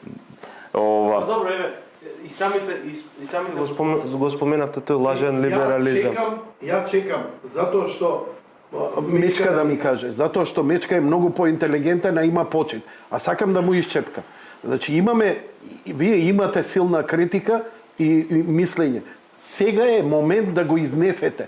Ја ве молам да го кажете. Што мислите, зошто е падот еве на нашава црква? Каде мислиш дека Мечка ти дека е проблемот? Твое мислење. Са падот е многу сериозен збор. Може би некои грешки на некои личности, но не би се сложил дека има пад. Напротив. Сакам неговиот првен, извини. Ако ќе влеземе во дебата која што нема да ти биде пријатна ни тебе, ни на отец, а ни на гледачите, значи Ја ти давам збор дека крајно е неважно дали имало пиар дека господин Стефан имал глисер у струга, знам да од прилика тие муабети се ширија, дали црквата имала хотел, дали не знам кој какво Порше возел, тоа е крајно неважно у целава приказна. Црквата се затвори сама кон себе. Црквата не комуницира со народ. Црквата нема своји фондови, нема хуманитарни организации. Јас ке ти само момент. Има поединци. Јас ке ти направам една аналогија со другата најголема верска институција или верска група во Македонија, тоа се муслиманите. За разлика од нив, ние МПЦ ја сваќаме премногу оддалечена од секојдневието, од обичниот народ. Не е се во литургијата. За да дојде некој на литургија и да ја прифати верата каква што треба да биде едуциран, образован и треба да види преку пример како изгледа верата. Не може да биде пример.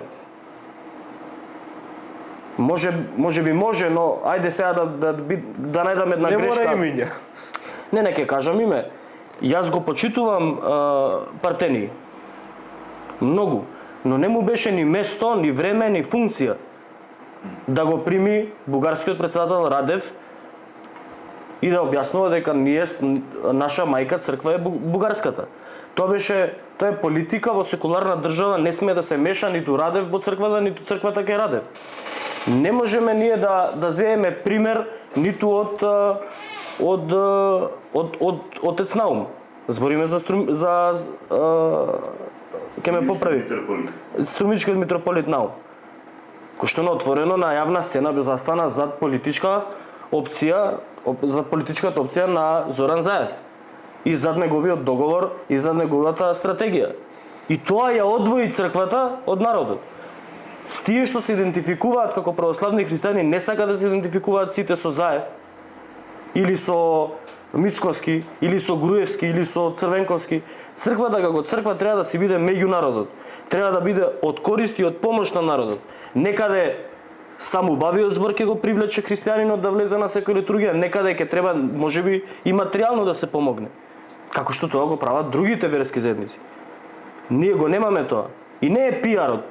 Полош пиар за црквата од овој што сме го направиле ние вечерва нема. Ама ете тоа е мојата теза вака прилика. Повели отец ако имаш. Значи секој лично ќе си одговара за себе, за своите постапки, така да сите оние за кои ви имате некакво негодување, поканете ги, нека си го кажат својот став. Може би си управа, на крај на крајвите. Не, отец само те молам секунда само да разјаснам. Точно е тоа. Секој за себе индивидуално ќе си одговара, но тие двајца индивидуалци ствараат општа слика за организацијата што ја представуваат. Инаку се согласувам, секој за себе ќе си одговара, да. Значи, секој, видите, многу интересна работа е што јас многу често избегнувам да бидам често во круг на истомисленици. Затоа што често може да забегаме, да се умислиме дека вистината ние сме ја разбрали, дека сега вистината е кај нас и другите немаат појма. Но многу интересно е кога ќе влеземе во дебата, во разговор, ќе видиме дека многу често баш не сме биле ние во право и другата страна имала некои нешто со кои треба да се сложиме. Така да за секого, ако имате било каква примедба, тогаш разговарате со него, поканете го, имате медиум. Понатаму, јас со децении говорам за една од најстрашните болки кои овој народ ја има, тоа е немање култура на диалог, немање култура на разговор. Значи, тука мора да поработиме на тоа, да се научиме да се слушаме, да се научиме да ги вреднуваме нештата од тој другиот што ќе ги каже. Неговите ставови, неговите сознанија, неговото искуство. Еве, колку пати македонците се обидува да се обединат околу нешто и да се спротистават, пука тоа обединување. Зошто? Затоа што ние не знаеме да се договориме, не знаеме да разговараме помеѓу себе си. Ако немаме тој дар, или како да кажеме, култура на диалог, но ќе го научиме. Понатаму, ќе му тамо паралелно, сам се вече се слуша. Да. Значи, понатаму, убава ви е забелешката дека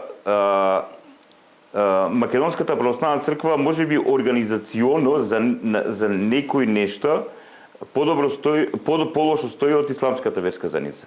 Но ние никогаш не треба да заборавиме дека исламската верска заедница има сериозни дотации за кои ние немаме појма од каде се, што се, од каде се доаѓаат и така натаму. Државните институции може би знаат, но Македонската православна црква, особено кога беше во тој период на изолација, ние немавме помош од никого. Ние бевме оставени сами на себе си, колку можевме, толку функциониравме. Дека во Македонската православна црква нема хуманитарен аспект, јас тука воопшто не се сложувам, затоа што Јанко знае за ѓаконија, од кога постои веќе 20 и кусур години, нашите кујни, што Извини, отец, ја реков дека на мечка му ветив дека ќе се затвори и нема да збори. Да. Значи, еве за нашиот брат Оливер, за Свети Спас, сега организацијата Милосрдие, Скопска епархија, значи секоја епархија. Понатаму има еден христијански момент кој е многу битен да се запази. Тоа кога даваш, кога помагаш, да не се тоа разгласува и така натаму, тогаш тоа поминува во нешто друго. Јас го разбираме со отец Оливер, сме разговарале, што он многу често сето тоа што го прави како помош, јавно го објавува. Зошто? Познавајќи го македонскиот менталитет. Затоа што почна разни гласови, ние даваме, каде оди тоа? Ајте, македонецот многу, затоа што му е разбиена таа позиција на доверба. Доаѓале разни луѓе тука и не малтретирале, лажале, манипулирале, и кај македонецот е изгубена довербата. И еден од друг ја немаат. Па видите сега ние што правиме. Дури адвокат не ве спасува денеска, не знам тамо што. Зборот не важи. Не важи зборот. Замисли ти кога мене дедо ми учеше, кој ако не ти држи зборот немаш образ. Си безобразен човек, ако зборот не ти држи. И сега, еве например со отец Оливер кога разговаравме за ова работа, он вика од Цивица, значи ако јас тие нешта не ги сликам и не покажам кај кого ги носам, луѓето ќе кажат, чекај малце, дали завршиле како... Значи човекот најтранспарентно не да се пофали себе си, значи кажат, еве, видите луѓе, ова што вие сте... Тактика на отец Оливер е тактика која што го доближува до народот. Значи тоа е отварање на црквата кон народот или на индивидуалецот од црквата кон народот. Тоа го приближува. Да, заради менталитетот и слично, но мораме да го прифатиме менталитетот за да се доближиме до него. Апсолутно. Така е. И Тоа е сега тоа. нам ни треба црква за спасение или нам ни треба установа за социјална помош? И едно и друго. Не, јас, значи црквата си има повеќе аспекти во себе си. Мора да црквата суштински треба да го негува и тој милосрден аспект, својот просветен аспект. Значи црквата има многу аспекти во себе си. И длабоко се надевам, се молам и работам на тоа. Еве, спомнавме и за нашиот портал Православно христијанство МК. Снимаме снимаме во студио емисии кои се поврзани со верата, ги постираме на YouTube, значи Православно христијанство МК. Значи луѓето за да можат да се едуцираат. Скоро целото Свето писмо е протолкувано, луѓето чита Свето писмо, не може да разберат ништо. Таму е протолкувано, имаш на YouTube на македонски јазик. Значи многу нешта се направени и кога ние го употребуваме тој термин црква, значи нема тука некаква абстракција, некаква нејасна множина. Црквата сум и јас, црквата се еден не знам колку имаме свештеници во нашата македонска православна црква и секој делува според својот дар, според своите можности, според својата љубов, според својот капацитет. Авросий Милански, еден светотец на црквата од 4 век, он вели вака: црквата некогаш Амвросий Милански, од Милано, од Медиолан, од Милано. Амброси, добро? Да, он вели вака: црквата некогаш е како полна месечина, сјае во целата своја благодатна сила. И тој сјај доаѓа од незините членови. Колку повеќе членовите на црквата го познаваат Евангелието, разбираат кому му ја даруваат својата доверба, ја разбираат верата, ја практикуваат верата, и тогаш тие сјајат, буквално сјајат со таа благодат, со таа сила на Светиот Дух. И сјаат и со својот збор, и со своите дела. Односно, тоа е таа црква. Ние сочинуваме таа црква. Црквата не се зградите, институција. Ние сочинуваме. Ние такви какви што сме, ја сочинуваме црквата. Сега, вели Авросий Милански, некогаш црквата има благодатни членови, значи луѓе кои, поголем процент од луѓето кои навистина се отвараат за Бог, но имаме периоди во историјата кога такви луѓе има помалку. Сега, тоа е тоа. Зошто и како е тоа, ние не знаеме. Колку има вистински богопосветени верници во Македонија, најдобро знае Бог. Одлично. Јас сега малце се префрли дебатата во однос на бројот на верници и сето тоа кое што говоривме на некое друго ниво, но јас тој процес го гледам и во цел свет. Значи, тоа е процес кој што се случува во цел свет. Се приметувам некои обиди на католичката црква, нели, да направат помирување помеѓу она што го викаме ние наука, што за мене станува нова религија, која што се појавува помеѓу човекот, и она што е религија и догматско учење на христијанската црква, но го гледаме тој процес на секаде низ целиот свет. Не мислев да ве ставам вас во позиција како представник на МПЦ, тоа го гледаме на секаде, ама знаеме со што си... Да, знаеме со што си имаме, така е. Знаеме со што си имаме работа. Тој квазилиберализам за кој што вие говорите, тоа се буквално работи кои што го уништуваат целото општество. Водат кон деградација на целото општество. Не имаме фамилии кои што не разговараат едни со други. Имаме деца и родители кои што не разговараат еден со друг. Тоа е на некој начин деградација на целото општество. Тоа е една идеологија која... Тоа е една друга тема, можете да ме поканете за таа тема. Да говориме... Ако сакаш сите теми да ги тераме, тоа е до 4 сабајле. Тоа што јас сум ги терал, оваа тема 3 сати. Еве, можеби да привршиме со оваа тема, за да биде вовед во следната, ако ме поканите. Ни ти, ни гледачите. Сваќаш? Прашањава ти се феноменални. Али знаеш што е сега муабето? Мечка, дали ти е јасно сега што треба да се направи? Не. Тешки муабети од Ецивица еднаш неделно, крај на програмата. Што да ти кажам друго? Значи се отворија прашања кои бара. Ма сега да му одговорам си за бил ти ова. на веронаука, знаеш дека ова колку време и колку објаснувања не мора починок аспект. Добро еве. Да. Да, овака сега. Значи, ние во нашето општество особено гледаме како некои невладени организации кои имаат влијание во политички партии наметнуваат една идеологија која во себе го носи она што ние го нарекуваме ова квази или лажен либерализам. Значи, јас како христијанин сум либерал, затоа што целта на човекот е да стане слободен. Но Христос вика, ќе ја познаете слобода, ќе ја познаете вистината и вистината ќе ве ослободи. Значи, процесот на вистинско разбирање на слободата е врзано со духовниот живот на човекот и со неговиот морал и со вредностите кои ги живее. Целата приказка е што тој лажен либерализам во името на слободата наметнува под наводници проблематични вредности кои уште повеќе и човекот и семејството и општеството го прават неслободни, односно алиенирани, отуѓени. Тоа е една тема која е многу сериозна и тоа е актуелна тема во целото западно. Ама човек што знае го објаснува во една реченица. Еве го објаснивте. Значи, целото западно општество се соочува со тој проблем. Не целата планета, но ние сме под влијание на тие центри на моќ и на тие идеолошки центри кои нас ни го емитираат тој идеолошки контекст.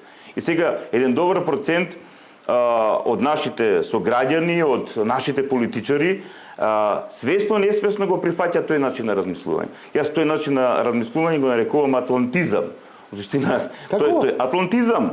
Тоа е основата. Тоа е основата на тој глобализам кој ни се шири од тие политички идеолошки центри, кои имаат за цел да доведат до промена на вредносниот систем кај народите, вклучувајќи го и нашиот македонски народ. Значи да се искоренат традиционалните проверени вредности и да се наметнат вредности кои се крајно проблематични. Но тоа е една тема која така, мислам дека ќе заслужи да биде одработена. И тоа е тема со која најсериозно се соочуваат нашите млади луѓе. Значи, младиот човек, младиот македонец, младата македонка, тие сериозно се наоѓаат во сендвич. Јас тоа секој ден го чувствувам тоа. Значи, од една страна е тој квази либерализам, значи таа лажна слобода, крајно проблематична, општество без вредности, без смисла, без цел, тотално онака живење во конзумеризам и во една површност, и од другата страна е здравиот конзервативизам, значи има и нездрав конзервативизам, но јас говорам за здравиот конзервативизам, за оние луѓе кои на вистински начин ги разбрале вредностите на живењето, целта на живењето, и тие вредности ги практикуваат во својот живот, и тие од своето искуство и од искуството на традицијата велат, чекате малце луѓе, ако се променат овие вредности, тогаш се уништува целото општество. Токму затоа сме ние оваа мала групировка што сме многу гласни и викам и урлам, јас сум поготово тој, токму со инстинктивно и духовно водени. Затоа и јас сум викнат овде, затоа и јас сум дојден овде, и колку и да не се разбираме, ние инстинктивно си го разбираме дека ова е тоа, затоа што алтернативата што ја гледаме е страшна. Сите сме ние семејни луѓе, сите сме загрижени не само за децата, загрижени сме за алтернатива тука нема. Каде јас сум присуствувал каде што владици, знаеш, она биле притискани пред мене, не тој тие што ги спомнавте, некои други, каде што со странски дипломати им велат геј бракови, ова, она, ваму, таму, педофилија, зоофилија, некрофилија, сите филии. Знаеш, Александар беше кога го правевме ние Сојузот за живот. Само ова да го довршам. И овој вика, ајде бе, вика, еве и да ви го прифатиме ЛГБТ. Еве и да го прифатиме. Ќе ја поцртаме ли тука границата дека после ова нема повеќе? И застана. Па тоа вие ја вика проблемот. Нема крај у перверзијата која ќе отиде. Значи едно ако попуштиме, отиде се. И затоа сум ја тука. Додека не почувствувам дека, слушај, нека, пушти. Чим вие, пушти ги. Пушти го тоа. Нема крај. Нема пуштање веќе. Мислиш дека нашива црква нон-стоп им доаѓаат мешетари од тие LGBT, Сорос, Морос, ваму таму. Прифатете геј бракови, прифатете ова. Сега најновото е за педофилијата. У холандскиот парламент веќе партија се формира. 13 годишни бе, нема проблем. Ови од заостанативе малце блискоисточни земји викаат ура, супер, 9 годишни ќе можеме да жениме и уште со благослов од западната цивилизација ќе биде. Мислам, каде е крајот? Па затоа викам, затоа урлам, затоа не комуницирам како на мејнстрим медиумите. Видете, дали вие ово она? Те ги факјове, еве пред тебе 2 пати опцев од не можам бе, па ми врие. Доста со тие ракавици. Тури уште една пепси. Значи, ќе мора изгледа да привршуваме малце. Значи, зашто? До 11 Каде идеш утре ти Сабај? Нема литургија у понеделник Сабај? Седи тука. Има еден момент за да бидеме појасни. Значи, овие идеолошки структури кои сакаат и кои работат на изменување на вистинските вредности, тие внесуваат пристап на релативизам. Се е релативно. Нема вистина. Нема вистина. Следниот чекор, кога ќе се прифати релативизмот во едно општество е нихилизам. А нихилизмот води во сатанизам. Значи, во тотално отворено зло, во тотално отворена натрешна разбиеност и перверзија. Како нихилизмот води во сатанизам? Само момент, ако ми дозволите едно прашање кое што прашање за крај кое што требаше да биде на почеток, а тоа е што значи автокефалноста на МПЦ, признавањето на Охридска архиепископија за македонско-бугарските односи, односно за односите помеѓу МПЦ и БПЦ, бидејќи нели знаеме БПЦ ни беше мајка црква, а ние бевме керкат. Требаше. Значи вака, со признавањето од страна на Српската православна црква, односно прифаќањето на нашата автокефалност, ние сме сега рамноправни со сите канонски православни цркви во светот, вклучувајќи и бугарската православна црква, и нивниот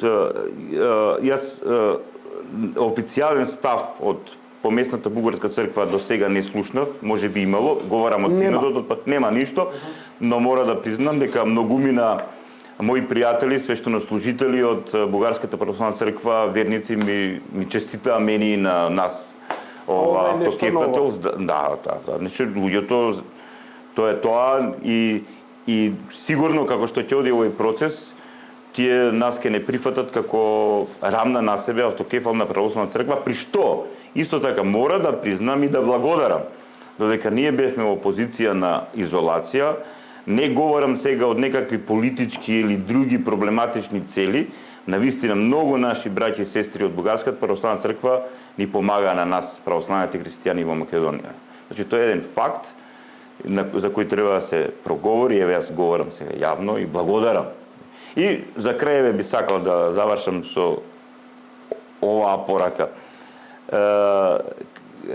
Еден суштински дел од светата литургија се нарекува Евхаристија, односно благодарење, така ли е? Така е. Сега, оние личности кои на вистински начин имаат почит и кон нашиот Творец и кон ближните со кои сме, знаеме да благодариме за сите тие добри дела, па и добри зборови, па и добри совети на сите наши ближни што ни помогнале во нашиот живот. А да не бидеме толку црни, не велам дека времето во кое живееме не е полно со искушенија, е полно, но навистина на овие наши Балкани, во оваа наша Македонија, се уште има здрави, прекрасни души кои мирисаат на благодата на Светиот Дух и можете да се изненадите колку добри ни знаат да направат. Јас сум сведок за тоа и му благодарам на Бога што живеам со такви луѓе. И ви благодарам и на вас. И вас ве гледам како дел од тие луѓе. Ви благодарам многу за вашето гостување, благодарам што разјаснивте клучни работи за македонската јавност. Ви благодарам за, можам да кажам, некои така благодетни зборови кои што ги споделивте со нас, едноставно Не знам, јас се чувствувам посмирено малку после оваа емисија, подобро, поубаво. Требаше да те тепам, ќе се чувствуваш смирен. Зашто бе тепаш? Затоа што учител бев лош, ќе ме дојдеше, ќе ми искубеше за бакенбардата, ќе ми врзеше една заушка, бубица бев. Ама Јанко, ај погледај го каков му е ликот, каков беше на почетокот, и сега види. Види, сјае, а? Видиш, Чекај, ја имам сега разпален. Александар не го гледа свртане на тоа. Свртел грб, врие, сега ќе идеме. Не знам ја ова како ќе го разрешим. Следете Инфомакс, утре имаме наше Скопје со градоначалничката на град Скопје Данела Арсовска, во среда тешки муабети со градоначалникот на Карпош Стефче Екимовски, петок повторно со Љупчо Палевски Палчо тешки муабети, недела повторно со Јанко, имаме интересни гости. Зашто? Не знам. Не зависи од мене. Види, и ти мечка, брзо се љутите, ама и брзо ви поминува. Ајде виде, Добро, се вознемирува. Тоа е тоа. Ви благодарам да ги гледачи за вниманието. Вадиш од контекст, ние сме... Сега ја ќе го идам. Thank you very much. Ако не, седнете си еден до друг. Ние не се вознемируваме, него ние сме стрчани у аргументирањето, емотивно пристапуваме на темите. И така реагираме. Мрзам, она ми се повраќа од оној формализам медиумски кај што. Видете, господине, што мислите вие? Знаеш ја што мислам? Ке ти кажам, јас затоа и дојдов овде, за да можам слободно да зборам, за да не ми е наврат Совет за радиодифузија, како си се понашал. Едно се извика, па ми стигна опомена, тоа било непрофесионално однесување. Па затоа сум тука, за непрофесионално, за да ми збори срцето, а не да ми збори формата. Што е културен, види што е фин. Ало, ја не треба се женам, женски да бркам или спонзори. Ништо не ми треба. Ја ми треба само да дишам слободно. Толку барам од себе. Ја сум ситно бројам. 7 деценија влагам годинава. Деве, Јанко? Thank you. Ај Господ нека придаде. Како ти се пушти? Се пушти отец. Јанко ке има ке те пееме. Така ти се пушти отец. Но да бидеме сериозни, на сериозна нота да ја завршиме емисијата. Ви благодарам што наседете во голем број вечерва. Дојдување, следете Инфомакс, читате ги информациите без цензура и сегуваш први. Дојдување. Ја прашам, Текстот на предлогот на Адев порад Пративме да чува.